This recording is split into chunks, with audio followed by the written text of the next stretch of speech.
লা ইলাহা ইল্লা, লা ইলাহা ইল্লা, লা ইলাহা ইল্লা, লা ইলাহা ইল্লা, লা ইলাহা ইল্লা, লা ইলাহা ইল্লা, লা ইলাহা ইল্লাল্লাহু মুহাম্মাদুর রাসূলুল্লাহ। আল্লাহুম্মা সাল্লি আলা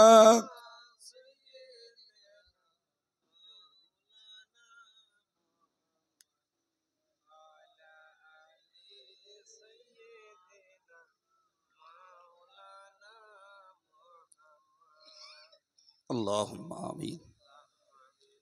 أستغفر الله ربي من كل ذنب وأتوب إليه. نستغفر الله لنا ولسائر المسلمين. الحمد لله رب العالمين، والصلاة والسلام على سيد المرسلين وعلى آله وأصحابه أجمعين. মেহেরবান আল্লাহ, আমরা তোমার গুনাহগার বান্দা বান্দি। আল্লাহ, গুনাহ করেছি, তোমার কাছে স্বীকার হচ্ছে। আল্লাহ মেহেরবানি করে আল্লাহ তোমার গফুর গফফার নামের ওসিলায় আমাদের জীবনের সমূহ গুনাহকে তুমি মাফ করে দাও। আল্লাহ, আমরা যারা অন্তর থেকে চাইছি আল্লাহ, তুমি আমাদেরকে বঞ্চিত করো না। আল্লাহ আল্লাহ আমাদেরকে ক্ষমা করো। আমাদের আব্বা মা, বিবি বাচ্চা, ভাই বোন, আত্মীয় স্বজন যারা এই দোয়ায় শরিক নেই, আল্লাহ তাদেরকেও ক্ষমা করে দাও। আল্লাহ, যারা আমাদেরকে রেখে দিয়ে কবরের মানুষ হয়ে গেছে, আল্লাহ তাদের জিন্দেগির গোনা খাতাকে আল্লাহ তুমি দয়া করে মাফ করে দাও। আল্লাহ, তুমি যদি ক্ষমা না করো, জিন্দা মুর্দা আমরা সবাই ক্ষতিগ্রস্ত হব। আল্লাহ আল্লাহ তুমি মেহেরবানি করে আমাদেরকে বাঁচিয়ে দাও। আল্লাহ আল্লাহ আমাদের জীবনের ইবাদত আমালগুলিকে কবুল করে নাও। খাস করে আল্লাহ দিন প্রচারের, হেদায়েতমূলক আলোচনার এই সুন্দর মাহফিলটাকে তুমি কবুল করে নাও। যারা পয়সা দিয়ে, শ্রম দিয়ে, সময় দিয়ে আল্লাহ এই মজলিসটাকে সুন্দর করে তুলেছেন, শ্রোতা সেজে সকলের প্রতি তুমি রাজি খুশি হয়ে যাও। আল্লাহ সকলকে আল্লাহ হেদায়েতের আলোয় আলোকিত করে দাও। যারা হেদায়েতের উপরে কায়েম রয়েছেন তাদেরকে মৃত্যু তুমি কায়েম থাকার তৌফিক দান করো। আল্লাহ আমাদের ওয়াজ নসিহত, দোয়া দরুদ, তাসবিহ, তাহলিল, নবীর দরবারে সালাম শরীফ, আল্লাহ মেহমানদারির জন্য তাবাররুকের ব্যবস্থাপনা যা কিছু করা হয়েছে আল্লাহ তুমি কবুল করলে আমাদের খাটনি সার্থক হবে। আল্লাহ তুমি কবুল না করলে সব ব্যর্থ হয়ে যাবে। আল্লাহ তুমি মেহেরবানি করে কবুল করো। এসবের বিনিময়ে সন্তুষ্ট হয়ে তোমার রহমতের ভান্ডার থেকে যে সওয়াব তুমি মঞ্জুর করো, আল্লাহ সর্বাগ্রে মোদের প্রাণ প্রিয় রসুলের পাক রুহে এর সওয়াব বকশিশ করে দাও। আল্লাহ হুজুরের আলা ওলাদ, আজওয়াজে মুতাহহারাত, সাহাবায়ে কেরাম, তাবেঈন, তাবা তাবেঈন, পিরানে তরিকাত, বুজুর্গানে দ্বীন, আউলিয়ায়ে কেরাম হুজুরদের রুহে সওয়াব পৌঁছে দাও। সমস্ত নবীদের রুহে সওয়াব পৌঁছে দাও। মাযহাবের ইমাম সাহেব, তরিকতের পীর সাহেব হুজুরদের রুহে সওয়াব পৌঁছে দাও। ফুরফুরা শরীফের দাদা হুজুর কিবলা, তার আলা ওলাদ, তার খলিফা হুজুরদের রুহে সওয়াব পৌঁছে দাও। আল্লাহ বসিরহাট আল্লামা হুজুর দরগাহপুরী সাহেব, হামিদি সাহেব, সরসিনা পীর সাহেব, কালিয়ানি সুফি সাহেব, আমার আব্বাজি, ইনাদের সকলের রুহে সওয়াব পৌঁছে দাও। আরো যারা দেশের আলেম ওলামা, ইমাম, হাফেজ, আল্লাহ যারা দ্বীনের কাজ করে মারা গেছেন সকলের জন্য আল্লাহ এ দোয়াকে নাজাতের ওসিলা বানিয়ে দাও। রব্বুল আলামিন, আল্লাহ আমরা যাদের রেখে যাওয়া সম্পদের উপরে দাঁড়িয়ে এই পৃথিবীতে জীবন ধারণ করছি, আল্লাহ সেই সমস্ত দাদা দাদি, নানা নানি, আব্বা মা যারা কবরে চলে গেছেন, আল্লাহ তারা অসহায়, সম্বল হারা, তাদের কিছুই বলার নেই, করার নেই। মাওলা আল্লাহ তোমার কোরআনের বিশ্বাসে, তোমার নবীর হাদিসের বিশ্বাসে তাদের হয়ে আমরা তোমার কাছে মিনতি করছি। আল্লাহ আমাদের পরলোকগত মুর্দাগুলোকে তুমি মাফ করে দাও আল্লাহ। আল্লাহ এর সওয়াব তুমি তাদের রুহে বকশিশ করে দাও। আমাদের প্রত্যেকের হামসায়াতে যত কবরস্থান রয়েছে সকল মুর্দাগুলোর জন্য আল্লাহ এই দোয়াকে নাজাতের ওসিলা তুমি বানিয়ে দাও আল্লাহ। কোন অজানা মুহূর্তে ওই কবরে আমরা বন্দী হয়ে যাব আল্লাহ, আল্লাহ জানি না। কবরের ডাক দেওয়ার আগে আমাদের তওবা করে গোনাগুলো মাফ করবার মতন সুযোগ তুমি নসিব করি আল্লাহ। মৌত পর্যন্ত খাঁটি সুন্নতুল জামাতের আকীদার উপরে কায়েম রেখে দিয়ে তোমার রাসূলের সন্তোষজনক আমল করার তৌফিক দান করো আল্লাহ। আমার যুবকগুলোকে ইসলামের পক্ষে কবুল করো আল্লাহ। দ্বীনের তালিম, কোরআনের তালিম নেওয়ার মতো এদের অন্তরের মোহাব্বত পয়দা করে দাও। বেনামাজিদেরকে নামাজি হওয়ার তৌফিক দাও। যারা বিপথে চলে তাদেরকে সুপথে ফেরার মতন তৌফিক তুমি দান করো আল্লাহ। আমরা যে যা হালাল পন্থায় রোজগার করার চেষ্টা করি আল্লাহ, আমাদের হালাল ব্যবসা বাণিজ্যে তুমি বরকত দান করো। খাস করে এলাকার অনেক ভাইরা আল্লাহ মাছ চাষের সঙ্গে যুক্ত আল্লাহ, তুমি ভাইরাস থেকে মুক্ত রেখে দিয়ে আল্লাহ এই চাষের ভিতর দিয়ে মুনাফা নসিব করো। খাস করে যাদের পয়সা মসজিদের কাজে লাগে, মাদ্রাসার কাজে লাগে, যাকাত আদায় হয়, দিন দুঃখীদের সেবা হয় আল্লাহ, এদের রোজগারে এদের ব্যবসাতে কখনো তুমি ঘাটতি করে দিও না আল্লাহ, তুমি ঘাটতি করে দিও না আল্লাহ। আমার ভাইদের মায়েদের প্রত্যেকের দিলের তামান্নাকে তুমি কবুল করো। যার যা নেক আশা লুকিয়ে আছে আল্লাহ তুমি পূরণ করে দাও। অসৎ আশাকে অন্তর থেকে তুমি সাফ করে দাও আল্লাহ।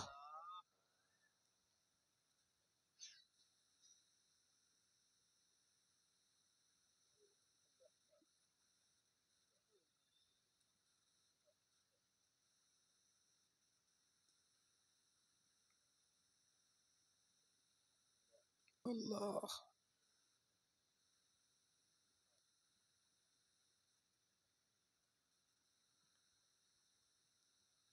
سبحان ربك رب العزة عما يصفون وسلام على المرسلين والحمد لله رب العالمين ربنا تقبل دعاءنا ببركة هذه الكلمة الطيبة لا إله إلا الله محمد رسول الله.